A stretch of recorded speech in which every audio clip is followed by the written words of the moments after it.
Quero cumprimentar a todos os nossos alunos, nosso curso pastoral telepresencial, na graça e na paz do Senhor Jesus. Amém? Vamos continuar nosso estudo do Pentateuco aqui no livro de Gênesis. E para isso, queria que você se colocasse de pé e vamos orar ao Senhor. Vamos orar por essa aula. Mas hoje eu gostaria que você orasse pelo irmão do seu lado e ele orasse por você. Mas a oração é a mesma. Que o Senhor nos abra os olhos, nos dê espírito de revelação, que essas palavras encontrem no nosso coração o terreno apropriado para germinar e frutificar conforme a vontade de Deus. Amém? Então passe a mão no ombro dele agora, vamos orar pedindo a Deus por revelação. Pai, nós oramos nessa hora por cada turma, por cada aluno que está aí, ó Deus, envolvido nesse propósito divino, pelos milhares de irmãos que estão nessa hora se unindo conosco para estudar a Tua palavra. Ó Deus, abre os olhos espirituais. Não queremos tocar na letra simplesmente, queremos o Espírito. Não queremos, ó Deus, exercitar apenas nossa mente, mas queremos, ó Deus, que o nosso coração seja tocado. Queremos revelação, queremos ver como o Senhor vê, queremos ver na ótica do Senhor. Incendeia-nos o coração com a Tua palavra, com a Tua verdade. Hoje, Pai, é a nossa oração, em nome de Jesus. Amém e amém. Muito bem, pegue sua Bíblia então aí em Gênesis, no capítulo 1. Vamos ler o verso 26 até o verso 28, diz assim: Também disse Deus, façamos o homem à nossa imagem, conforme a nossa semelhança. Tenha ele domínio sobre os peixes do mar, sobre as aves dos céus, sobre os animais domésticos, sobre toda a terra e sobre todos os répteis que rastejam pela terra. Criou Deus, pois, o homem à sua imagem. A imagem de Deus o criou, homem e mulher os criou. E Deus os abençoou e lhes disse: Sede fecundos, multiplicai-vos e enchei a terra, e sujeitai-a. Dominai sobre os peixes do mar, sobre as aves dos céus, e sobre todo animal que rasteja pela terra. Hoje eu gostaria de falar sobre o propósito de Deus para o homem. Essa é uma palavra importante para nós. Propósito. Propósito. Você foi criado com um propósito. Qual é o principal propósito de Deus? O principal propósito de Deus é ter o homem. Deus quer ter o homem. Então, nós precisamos de compreender o propósito de Deus, porque nós somos homens de Deus, mulheres de Deus, e nós estamos aqui para cumprir a sua vontade. E se você não entende o propósito de Deus ao criar o homem, você vai ter dificuldade também de edificar a igreja. Igreja vai soar para você como um empreendimento meio sem razão de ser. Parece que não tem tanta utilidade. Então, compreender o propósito aqui em Gênesis é básico para o trabalho de edificação que nós fazemos hoje. Bom, um ponto. Você não escolhe propósito. Ninguém escolhe o próprio propósito. Ninguém define por que foi criado. Esse propósito foi definido por aquele que nos criou. Então, a nossa tarefa não é escolher um propósito na nossa vida. Nossa tarefa é descobrir qual é a intenção de Deus ao nos criar, ao nos colocar aqui. Ok? Então nós temos muitas pistas aqui em Gênesis no capítulo 1. Né? A primeira pista que nós temos é o fato do homem ter sido criado no sexto dia. Então eu sempre gosto de dizer isso. O primeiro dia do homem foi o sétimo de Deus. Isso é um sinal do propósito de Deus para o qual o homem foi criado. Quando Deus criou o homem, Deus não colocou o homem numa fábrica, mas Deus colocou o homem no jardim. E qual era o nome do jardim? Jardim do Éden. Éden significa delícias, lugar de delícias. Fomos criados, portanto, para desfrutar do Senhor. Você foi criado para desfrutar de Deus. Por que eu digo que o primeiro dia do homem é o sétimo de Deus? O que Deus fez no sétimo dia? Descansou. Então dá para você imaginar Adão no primeiro dia se levantando e dizendo: Senhor, vamos fazer o que hoje? O Senhor disse para Adão: Não, Adão, hoje é feriado. Hoje é sábado, é descanso. Hoje não vamos fazer nada em especial, vamos só desfrutar um do outro. Isso nos mostra a intenção de Deus. É como se Deus tivesse arrumado a casa. É como aquela mulher que está grávida, está ali arrumando o quarto, o bebê que vai chegar. Depois que está tudo pronto, então o bebê vem. Depois que a terra está toda pronta, o ambiente está todo formado, Deus então vem e traz o homem à existência. Que coisa maravilhosa, que propósito tremendo, que coisa divina isso, não é verdade? O principal propósito de Deus foi ter o homem para expressá-lo e para representá-lo. Deus queria ter uma expressão na terra. E para isso Deus então criou o homem à sua imagem e semelhança. Deus também queria ter o homem para representá-lo na terra, para que diante da criação Deus fosse representado pelo homem, para que quando a criação visse o homem, soubesse que o homem, por ser parecido com Deus, era então seu representante. A Bíblia fala que Deus disse, a Bíblia fala que Deus é apenas um, mas disse, façamos, façamos. Não é verdade? Deus é apenas um, mas disse, façamos. Por quê? Porque Deus é um ser triuno. Deus é Deus Pai, Deus Filho e Deus Espírito Santo.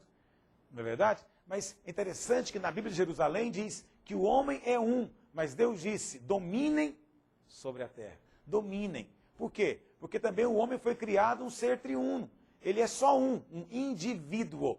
Um que não pode ser dividido. Corpo, alma e espírito. Isso significa que o homem é representante como se fosse Deus na terra. Não estou dizendo que o homem é Deus, nem que algum dia vai ser Deus. Só há um Deus. Mas há um fato na palavra de Deus. Nós seremos tal qual Ele é. Nós seremos do jeito que Jesus é. Ok? E outra coisa, como é que poderíamos ter comunhão com Deus se não fôssemos da espécie de Deus? Como é que poderíamos ter comunhão com Deus se não fôssemos do tipo de Deus? Sendo Deus espírito, Deus tinha que criar o homem também espírito, para que o homem pudesse ter comunhão com ele. Essa é que é a verdade que está expressa aqui em Gênesis. Nós somos do tipo de Deus. Eu sei que aí no mundo as pessoas querem pensar que o homem veio do macaco, ou veio de um primata, ou foi evoluído de alguma maneira, é fruto do acaso. Bom, se você quer pensar que você é apenas fruto do acaso, pense. Mas como homens de Deus nós sabemos, e isso muda muito a nossa autoestima, a nossa dignidade, é que nós somos criados por Deus, parecidos com Deus, do tipo de Deus, capaz de ter comunhão com Ele. Muito bem. Agora, o que o texto aqui de Gênesis, capítulo 1, do verso 26 ao 28, nos revela a respeito do propósito de Deus? Então eu queria ver com você isso. Primeiro, o homem foi criado para ser um vaso. Você foi criado para conter Deus. Nós somos vasos de Deus. Deus deseja ser o nosso conteúdo e a nossa realidade. Do mesmo jeito que essa garrafa foi criada para conter água, ela só existe para esse propósito. Qualquer outra utilidade que você vê para essa garrafa não é aquela para o que ela foi criada. Você pode pensar em muitas utilidades para ela, mas quando ela foi criada só para isso, para conter água. Assim também acontece com o homem. Nós fomos criados para conter Deus. O homem, como essa garrafa, pode ter muita utilidade por aí, nas mãos de outras coisas, mas aos olhos, no propósito daquele que fez, o homem foi criado para conter a Deus. Você foi criado para conter a Deus. E uma boa ilustração para isso aqui é a ilustração da luva. Você foi feito como uma luva para conter a Deus. Então veja, a luva é a imagem e semelhança da mão. Mas a luva não é a mão. Ok? A luva, sem a mão, ela é sem forma, vazia, sem propósito. Mas, quando a mão vem e preenche a luva, então ela ganha sentido. Né? Ela ganha glória. E, de certa maneira, também se torna a glória da própria mão. Então, o homem foi criado como a luva, da forma de Deus. De tal maneira que somente essa mão é capaz de entrar ali. Você pode até pegar uma luva e usar para outros propósitos. Né? Outro dia eu vi uma criança brincando com aquela luva cirúrgica como se fosse bexiga, né? Papo de anjo. Mas nós sabemos que não é esse o propósito para que ela foi feita. Ela só encontra sentido quando a mão entra nela. A luva foi criada à imagem e semelhança da mão, com o propósito de conter a mão. O homem também foi criado à imagem e semelhança de Deus, com o propósito de conter a Deus. Amém, meus irmãos? Agora, vamos avançar aqui. O homem, para termos comunhão com Deus, era necessário que fôssemos do mesmo tipo dele. Sendo Deus espírito, Deus também nos criou espírito.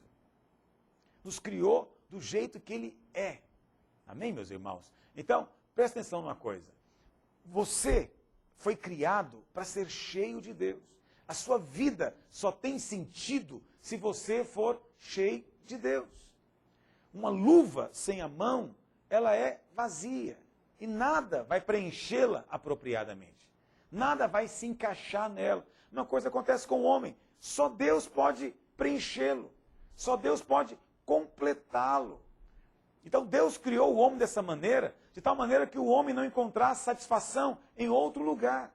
Por isso que Deus, sendo espírito, criou também o homem espírito, um ser espiritual, para poder ser do tipo de Deus, para poder ter comunhão um com o outro. Entende o que eu estou dizendo? Se eu quero ter comunhão com a formiga, eu preciso ter o mesmo tipo de vida da formiga. Caso contrário, eu vejo a formiga, e é possível que ela até me veja, mas não temos comunhão. Eu não sei como ela vê o mundo, eu não sei nada da vida dela, ela não sabe também da minha vida. Para ela eu sou um ser estranho, porque não temos o mesmo tipo de existência, o mesmo tipo de vida. A mesma coisa seria com Deus. Só que Deus nos criou, diz Salomão, com a eternidade dentro do nosso coração. Cada animal, a respeito dos animais, se diz que foram feitos segundo a sua espécie. Mas a respeito do homem, se diz que foi feito semelhante a Deus. Aqui em Gênesis 1, o tempo inteiro fala isso. Cada animal foi feito segundo a espécie. Mas qual que é a espécie do homem? O homem foi feito segundo a espécie de Deus. Você é da espécie de Deus. Você não é Deus, mas é da espécie dele. É do tipo dele. Jesus disse que nós somos deuses, porque somos filhos do Altíssimo. Amém? Sendo Deus espírito, ele nos criou também, em última análise, espírito. A realidade última sua é espiritual. Lá em João 4:24, Jesus disse, Deus é espírito, e importa que os seus adoradores o adorem em espírito e em verdade. Sendo Deus espírito, é importante que aqueles que querem ter comunhão com ele também tenham um espírito e aprendam a exercitar esse espírito. E lá em 1 Tessalonicenses 5:23 diz, o mesmo Deus da paz vos santifique em tudo, e o vosso espírito, alma e corpo sejam conservados íntegros e irrepreensíveis na vinda de nosso Senhor Jesus Cristo, porque somos um ser triuno, somos espírito, alma e corpo. Você deve ter estudado isso, obviamente, quando você fez o nosso curso de maturidade no Espírito. Então, lá em princípio de revelação da palavra, você aprendeu que o homem é um ser triuno, espírito, alma e corpo. Então, o homem é esse vaso de Deus. E segundo a Bíblia, esse vaso de Deus é composto de 3 partes, espírito, alma e corpo, ou corpo, alma e espírito. O que é cada um desses aqui? O corpo é a parte física, óbvia, é essa parte que você toca. O corpo foi feito para quê? Para termos contato com as coisas materiais. A alma é a parte psicológica do homem. É onde está localizadas as nossas emoções, é onde está a nossa vontade, é onde está o nosso mundo da mente. Para expressar essa imagem. Isso também está lá em 2 Coríntios 18, diz assim, e todos nós, com o rosto desvendado, contemplando como por espelho a glória do Senhor, somos transformados de glória em glória na sua própria imagem. Por que somos transformados na sua própria imagem? Simplesmente porque quando o homem pecou, perdeu a imagem. Perdeu a imagem. Não pode mais expressar a Deus. Então, como nós perdemos a imagem, hoje ela tem que ser restaurada. E como isso acontece? De glória em glória, quando contemplamos o Senhor pelo Espírito. Então, presta atenção. Primeiro propósito para o qual você foi criado. Você foi criado para ser um vaso, para conter a Deus. Você é como uma luva, foi criada a imagem e semelhança da mão. E a luva só encontra sentido quando a mão entra dentro dela. Assim somos nós. Nós somos essa luva para Deus. E dentro de nós tem um vazio que é do tamanho de Deus. Só encontramos sentido e propósito quando o próprio Deus vem entrar e vem habitar dentro de nós. Isso é um propósito. Ok? Você vai dizer, mas o Senhor queria apenas compartilhar conosco a sua vida? Exatamente, pela sua graça, para que nós desfrutemos dele e ele possa desfrutar de nós. E hoje se cumpre isso nos dias do Novo Testamento. Mas vai se cumprir literalmente depois que nós formos glorificados. Mas nós fomos criados também para sermos um instrumento na mão de Deus. Por quê? Porque Deus disse para o homem dominar e sujeitar aqui na terra. Dominar e sujeitar. Agora, você consegue perceber aqui graça de Deus? Graça de Deus.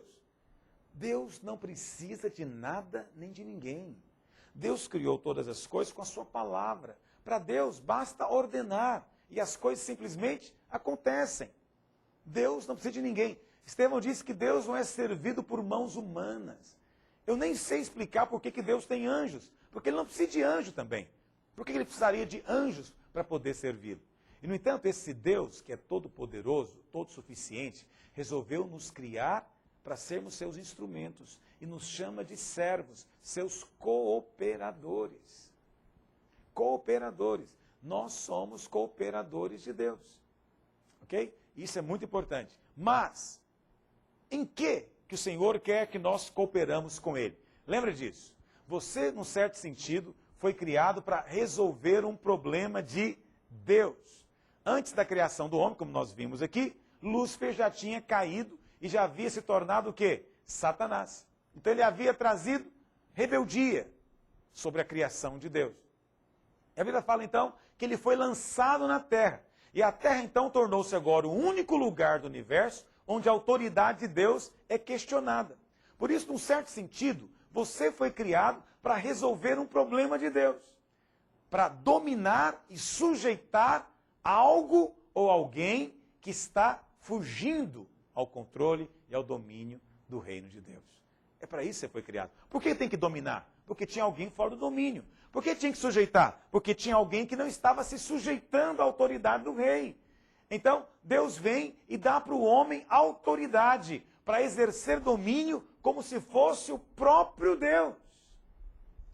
Deus dá para o homem autoridade para exercer domínio como se fosse o próprio Deus. Por que eu digo isso? Porque para que o homem pudesse exercer essa autoridade, dominar e sujeitar, Deus então vem e faz o homem à sua imagem. Então quem via Adão estava vendo alguém parecido com Deus. E ele iria imediatamente perceber que era um representante de Deus. Assim, porque Adão tinha imagem, ele podia ter então domínio. A imagem é para expressar. O domínio é para exercer a autoridade. É para trazer o reino de Deus. Então eu quero que desde já você vai conservando essas duas palavrinhas na sua mente. Imagem e domínio. É porque temos imagem que exercemos domínio. Ok? No mundo espiritual, tudo depende com que você se parece. Qual é a sua imagem? Quem se parece com Deus, quem se parece com o Cordeiro, quem se parece com o Filho de Deus, então ele tem autoridade. Porque o que é autoridade? Autoridade é a autorização que o autor nos concede para falar no nome dele. Isso é que é autoridade. Agora, só pode falar com autoridade quem se parece com o autor. Quem tem a imagem do autor. Agora, se em vez de parecer com o cordeiro, se parece com a cobra, então não há autoridade nenhuma. Ok? Então, guarda sempre isso. Quando vemos as ordens que Deus deu para Adão, fica claro qual que era a intenção de Deus. Qual foi a ordem de Deus? Gênesis 1, verso 28, diz assim: e Deus abençoou e lhes disse: sede fecundos, multiplicai-vos, enchei a terra, sujeitai-a e dominai. Deus queria que Adão sujeitasse e dominasse. Quais são as ordens, então? Vamos entender as ordens que Deus deu. Primeiro, Deus deu a ordem de crescer e multiplicar. Depois, Deus deu a ordem de sujeitar, ok? Crescer e multiplicar. Depois, sujeitar. Depois, dominar. E lá em Gênesis 2, no verso 14 e 15, o Senhor também manda guardar. Não é precioso isso? Que o Senhor tenha dito para Adão aqui em Gênesis 2, verso 15. Tomou, pois, o Senhor Deus ao homem e o colocou no jardim do Éden para o cultivar e o guardar. Guardar de quê? Adão tinha vizinho? Tinha alguém que estava ameaçando invadir o Éden? Tomar alguma coisa no Éden? Claro que sim. Descobrimos depois no capítulo 3 que havia a serpente querendo entrar em cena. E Adão deveria ter guardado. Portanto, vemos que o pecado de Adão começou no dia em que ele deixou de guardar e permitiu que a serpente entrasse. Mas vamos avançar. As ordens que Deus deu foi, primeiro, crescer e multiplicar. Nós sabemos que Jesus veio para começar uma nova criação. Ele veio para cumprir aquilo que Adão não pôde cumprir. Deus quer ter muitos filhos, Paulo diz em Romanos. E Deus quer que esses muitos filhos sejam semelhantes a Ele. Por isso que Deus criou Adão à sua imagem e semelhança. Então, sendo Adão imagem e semelhança de Deus, quando Adão tivesse um filho, os filhos seriam a imagem e semelhança de Deus também. É assim que Deus faz. Deus poderia ter criado 1 milhão de homens de uma vez só. Não poderia? Ele não fez um, poderia ter feito 1 milhão, como quem faz em série, aquele monte de Adões. Mas não é essa maneira como Deus faz, percebe? Aqui você vê um princípio espiritual. Deus começa com um, e a partir desse um, Deus quer que haja o quê? Multiplicação, crescimento, fecundidade. Ok? Assim também acontece na vida da igreja.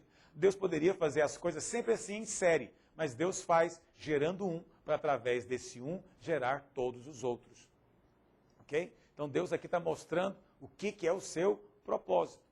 Mas agora, bom, se Adão antes da queda iria expressar a imagem de Deus, a mesma coisa acontece depois da queda. Quando o homem pecou, isso está lá em Gênesis no capítulo 5, a Bíblia fala que depois do pecado, Adão teve um filho à sua própria imagem. Já não era mais a imagem de Deus. Olha o que diz no capítulo 5, verso 3. Viveu Adão 130 anos e gerou um filho à sua semelhança, conforme a sua imagem. Não era a imagem de Deus. Então, quando Adão pecou, ele passou também agora a transmitir para os seus descendentes essa imagem do pecado. Não vamos entrar em detalhes nela hoje, mas a imagem do pecado é aquilo que o diabo produziu. Deus rejeitou a velha criação. Então, Jesus veio no tempo certo e ele agora começou uma nova criação. E nessa nova criação, nós temos as mesmas ordens, mas que são cumpridas num nível diferente. Ok? Lá em 1 Coríntios, abre lá em 1 Coríntios, capítulo 15. 1 Coríntios, capítulo 15.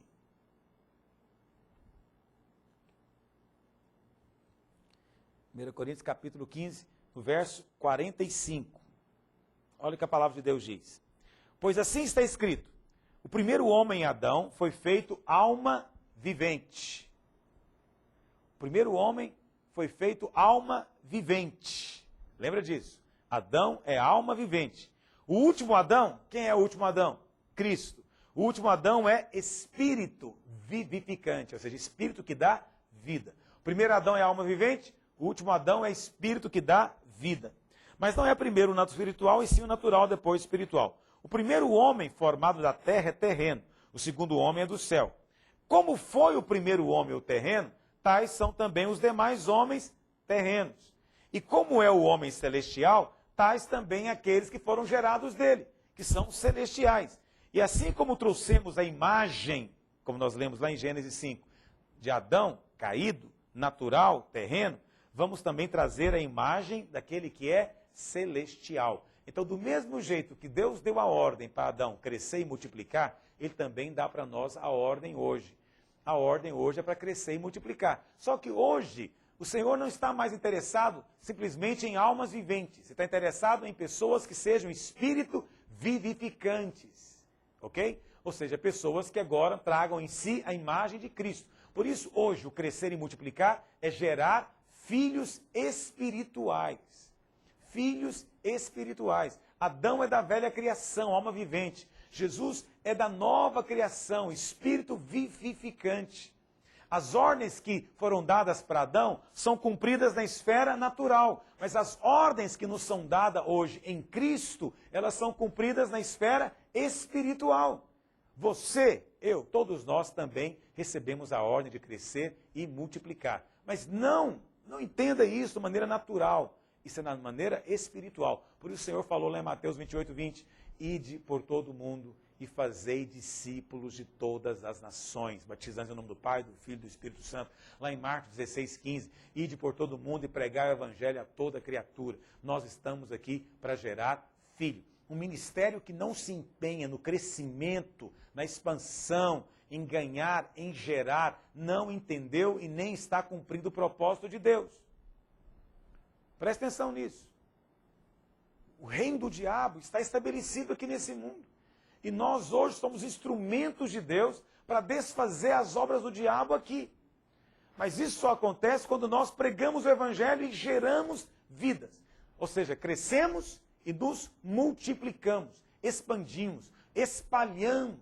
Porque é na medida em que nós multiplicamos, ganhamos vida, é que o reino de Deus vai avançando, vai crescendo, vai expandindo. O espaço é limitado. Presta atenção, para o reino de Deus crescer, o reino das trevas tem que ceder, tem que sair da frente, nós tomamos espaço. Cada passo que nós damos, nós pisamos no terreno, no território do inimigo, território que deve ser agora conquistado. Portanto, crescer e multiplicar faz parte da visão. Gerar filhos para Deus é vital. Quem não tem essa visão não compreendeu ainda o propósito de Deus.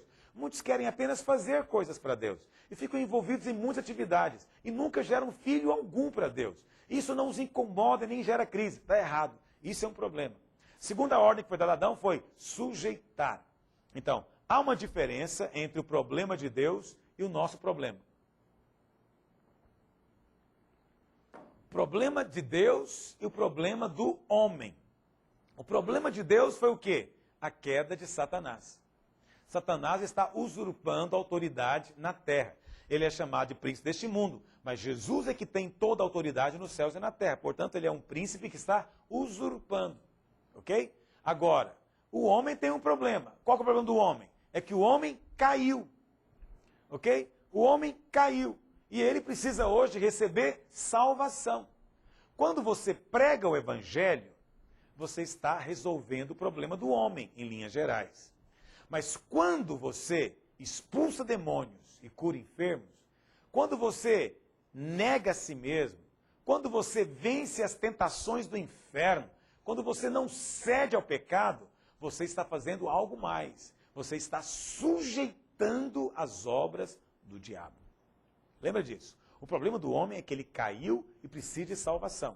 Isso vem através da pregação do evangelho. Ok? Mas muitos pensam que isso é suficiente. Não é. Deus nos criou para resolver primeiro a questão do seu reino na terra. Isso significa que a nossa tarefa não é só pregar o evangelho, mas também desfazer obras do diabo. Nós estamos aqui como igreja para sujeitar o diabo e seus demônios. Não somente como igreja, mas também como crentes individuais. Como fazemos isso, pastor? Você sujeita o diabo quando você expulsa demônios, quando você cura enfermos. Ok? Por isso que Jesus fazia isso.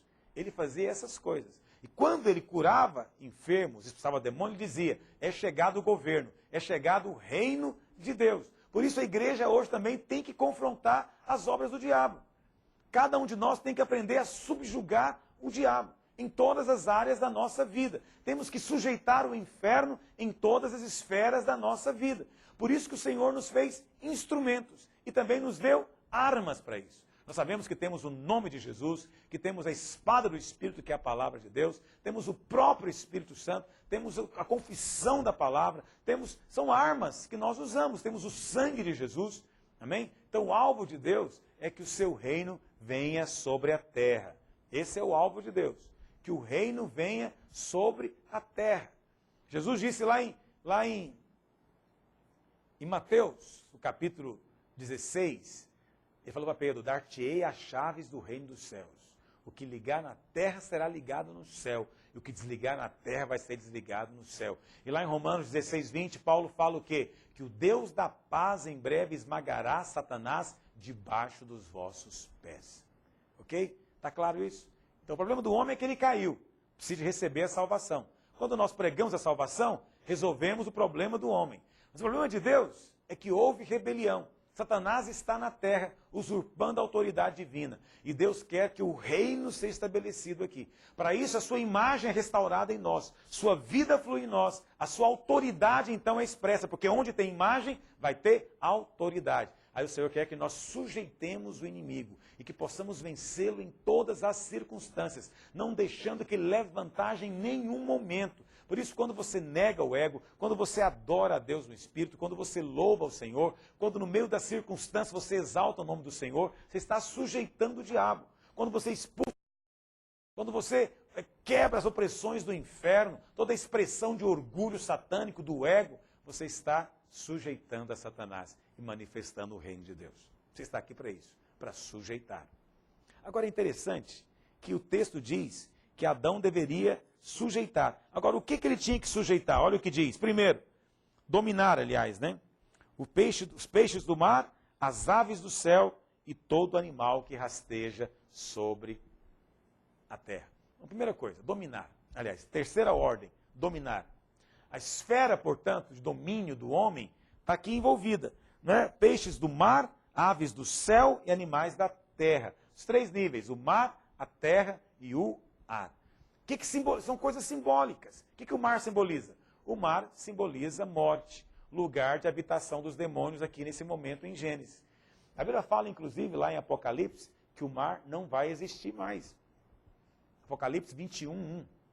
Lá diz, vi novos céus e nova terra, porque o primeiro céu e a primeira terra passaram e o mar já não existe.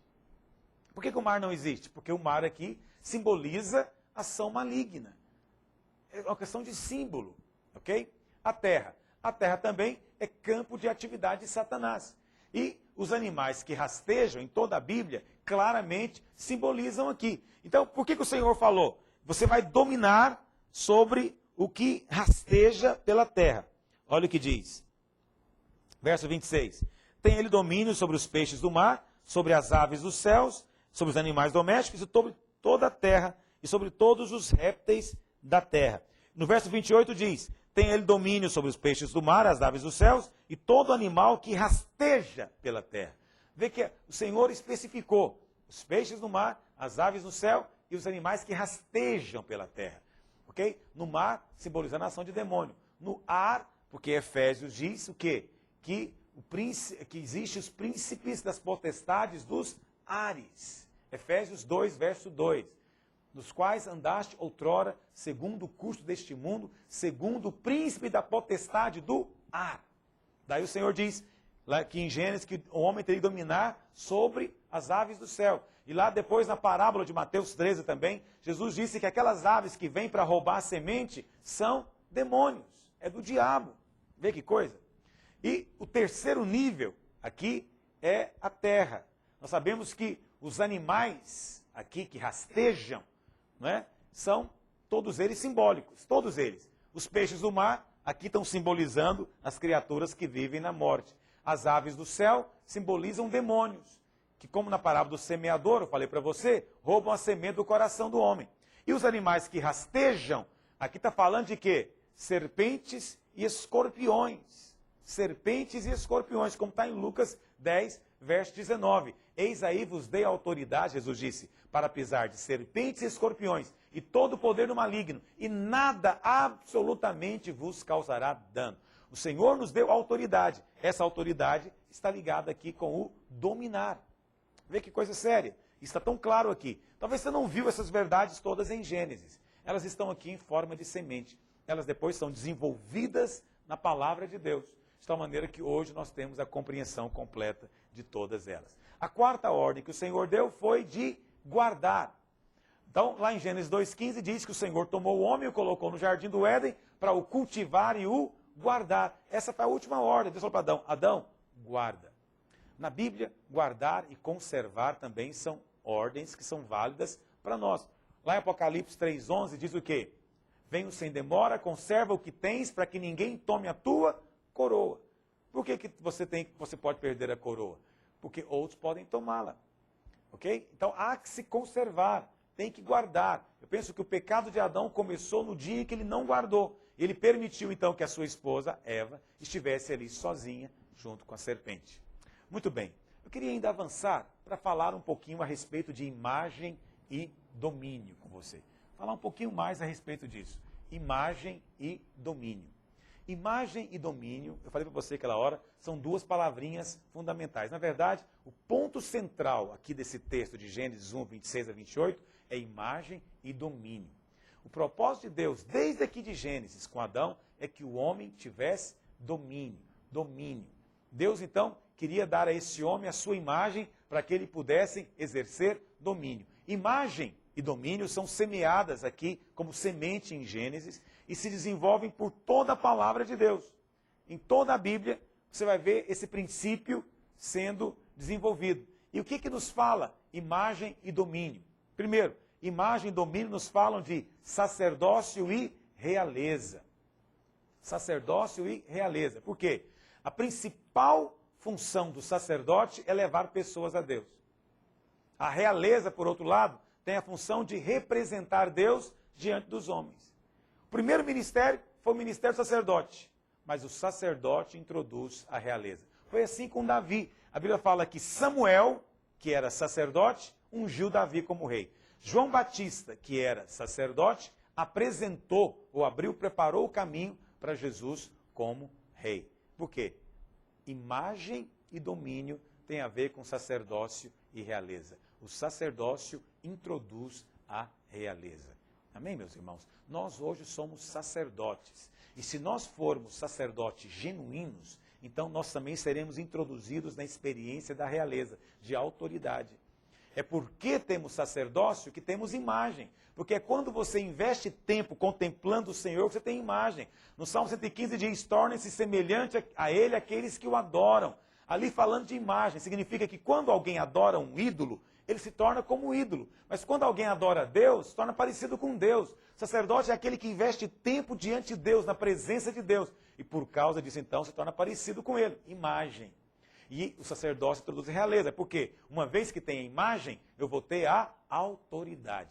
Nós somos sacerdotes conduzindo pessoas para Deus. E então nos tornamos reis, manifestando a autoridade de Deus na terra. Toda pessoa que está evangelizando, ele precisa ser como um rei, nesse sentido. Então, como sacerdote, ele vai trazer pessoas para Deus. Mas como um rei, ele vai exercer autoridade, vai pisar serpentes e escorpiões e todo o poder do maligno. Mas para poder ter domínio, é preciso ter imagem. Tudo é determinado por aquilo com que você se parece. Lembra que eu falei isso no começo da nossa aula? Tudo é determinado por aquilo com que você se parece. Com o que se parece? Você parece com o Filho de Deus? Você parece com serpente? Você parece com escorpiões? Com o que você se parece? Essa é uma questão muito séria, ok? A obra do Espírito Santo hoje é nos transformar para termos essa imagem novamente. Hoje a obra de Deus é essa. Deus quer nos transformar. Nós vamos falar isso muitas vezes para você no decorrer do curso, porque isso é um princípio fundamental. Hoje a obra de Deus é transformação. Por quê? A obra de Deus em cada parte do nosso ser é uma. No nosso espírito nós fomos regenerados. A vida de Deus entrou. Isso aconteceu no estalar de dedo. Mas hoje a nossa alma está sendo transformada. Isso é um processo para se tornar parecido com o Senhor. E no futuro o nosso corpo será glorificado. E então nós seremos de fato tal qual Ele é. Ok? E como é que nós somos transformados? Paulo diz lá em Romanos 12, verso 2, que somos transformados pela renovação da nossa mente. Quando a palavra de Deus entra em nós, então a nossa mente é mudada, então nós nos parecemos mais com Ele. 2 Coríntios, nós lemos hoje aqui, 3,18, diz o quê? Que somos transformados de glória em glória quando nós o contemplamos. Quando investimos tempo na adoração, na comunhão com Deus, somos também transformados de glória em glória. Ok? Tudo isso com o alvo de restaurar em nós o quê? Imagem. Se tem imagem, então vai ter também domínio. Amém, meus irmãos? Bom, mas duas coisinhas importantes, finalizando a nossa aula de hoje, aqui em Gênesis. Primeiro, a bênção de Deus. O Senhor diz, verso 28, e Deus os abençoou. Essa é a primeira vez que aparece a palavra bênção na Bíblia. E foi o próprio Deus quem liberou a bênção. Se você quer receber a bênção, porque é uma coisa muito comum, né? Você encontra irmãos o tempo inteiro, pastor, ora porque eu quero a bênção, estou buscando a bênção, ora para eu ser abençoado. E você pergunta para ele, que bênção que você quer, irmão? Às vezes ele nem sabe, ele fala, não, eu quero ser abençoado, e põe a mão aí. Então, bênção às vezes é um termo meio vago. Mas eu entendo que bênção é você ter a aprovação de Deus na sua vida. É você ser liberado para prosperar, para prosseguir, para avançar desimpedidamente. E aqui em Gênesis é a primeira vez que aparece a palavra bênção. Então, se você entende em que circunstância a bênção foi liberada, então você pode entender como é que você pode ser abençoado hoje. Então, primeiro, por que Deus liberou a bênção? Porque o seu propósito foi alcançado. Deus queria ter o homem. Deus queria ter o homem, esse era o seu propósito. Deus então encontrou satisfação. Deus agora pode abençoar o homem para o homem cumprir o seu propósito. A mesma coisa acontece hoje. Deus só pode abençoar aquilo que está no seu propósito. Deus não abençoa a pessoa simplesmente. Deus abençoa o seu propósito. Alguém chega e fala, Senhor, me abençoa. O Senhor fala, mas você está na minha vontade? Porque Deus só pode abençoar aquilo que está na vontade dele. Então, Deus não abençoa a pessoa simplesmente, Deus abençoa o seu propósito. Você quer ser abençoado? Entra no propósito. Se você estiver em linha com o propósito, automaticamente você vai desfrutar da bênção. Ok? Então, Deus já liberou a bênção. Tanto que Paulo diz lá em Efésios 1, verso 3, que ele nos tem abençoado com toda sorte de bênção espiritual. Como? Em Cristo. Deus já colocou as bênçãos todas em Cristo. As bênçãos estão todas aqui em Cristo. Se você quer a bênção, recebe Cristo. Esteja em Cristo e Cristo esteja em você. Esse é o propósito de Deus. Então o propósito não é algo aleatório, meio de sorte, que alcança um e não alcançam outros. O propósito é, bênção. Bênção não é uma coisa aleatória que alcança uns e não outros. Não, bênção é algo que está relacionado com o propósito de Deus. A bênção está no propósito. Qual que é o propósito? Ter o homem para exercer domínio, ter o homem com a sua imagem para exercer domínio e autoridade. Ok? Como eu disse agora mesmo, é ter o homem que vive como sacerdote e que exerce a autoridade como rei. E para o nosso Deus os constituíste reino e sacerdote. Amém, meus irmãos? Segunda coisa que é importante falar aqui. No capítulo 2, diz assim, assim, pois, foram acabados os céus e a terra e todo o seu exército. E havendo Deus terminado no dia 7º a sua obra que fizera, descansou nesse dia de tudo que havia feito. Deus santificou o dia 7º, porque ele concluiu a obra que como Criador havia feito. Muito bem, essa é a primeira vez também que aparece a palavra descanso na Bíblia. O que significa que Deus descansou? Por acaso Deus se cansa? Depois de criar o sol, Deus está com aquele calorão, fala, vou ter que dar uma descansada aqui. Não, Deus não se cansa. A Bíblia fala que ele não dormita e nem dorme, Deus não cochila. Qual o significado do descanso de Deus? Significa que Deus estava satisfeito. Deus viu tudo e falou, isso é muito bom, isso está de acordo com o meu coração, está de acordo com o propósito. Uma vez então que Deus está satisfeito, então ele propõe o descanso. O descanso é o tempo de desfrute. A satisfação de Deus está ligada com o seu propósito. Qual o seu propósito? De ter o homem. Ter o homem à sua imagem, para exercer domínio por ele. Depois de criar o homem no 6º dia, até então Deus disse que as coisas eram boas. Mas depois de criar o homem, Deus disse que era muito bom. É muito bom. Então, o descanso é um princípio que ele vai... eu não coloquei aqui para você o PowerPoint do descanso, me perdoe. Vamos colocar novamente para você não se perder. Então, o descanso é um princípio na palavra de Deus. Então, o descanso está ligado com a satisfação de Deus, com o propósito de Deus que foi alcançado. Ok? E o descanso, o princípio do descanso, é algo que é semeado aqui em Gênesis, mas que vai se desenvolver em toda a palavra de Deus, até chegar ao ponto em que Cristo vem e então Cristo se torna o nosso descanso e o nosso sábado. Eu sei que você está preocupado às vezes em guardar dias, como diz Paulo, mas Cristo é tudo em todos. Ele é que é o nosso descanso. Mas só há descanso para aquele que cumpre o propósito. Só há descanso para aquele que encontra satisfação em Deus. Fora disso, o que existe é passividade, letargia, não é? Paralisia. Mas o verdadeiro descanso não é isso, é satisfação. Ok? Então, hoje nós lançamos muitos conceitos aqui, quando nós falamos do propósito de Deus para criar o homem. O homem foi criado como vaso e foi criado como instrumento. Um vaso para conter a Deus e um instrumento que tem a imagem de Deus em si para exercer domínio como se fosse o próprio Deus representando-o na terra. Guarde esse conceito com você. Toda essa aula foi só para realçar esse conceito. O homem é vaso e o homem é instrumento. Como vaso, ele foi criado para conter a Deus no seu espírito. E como instrumento, ele é a imagem de Deus para exercer domínio e autoridade de Deus sobre a terra, manifestando o seu reino e desfazendo as obras do diabo. Amém? Deus possa abençoar você. Até a nossa próxima aula.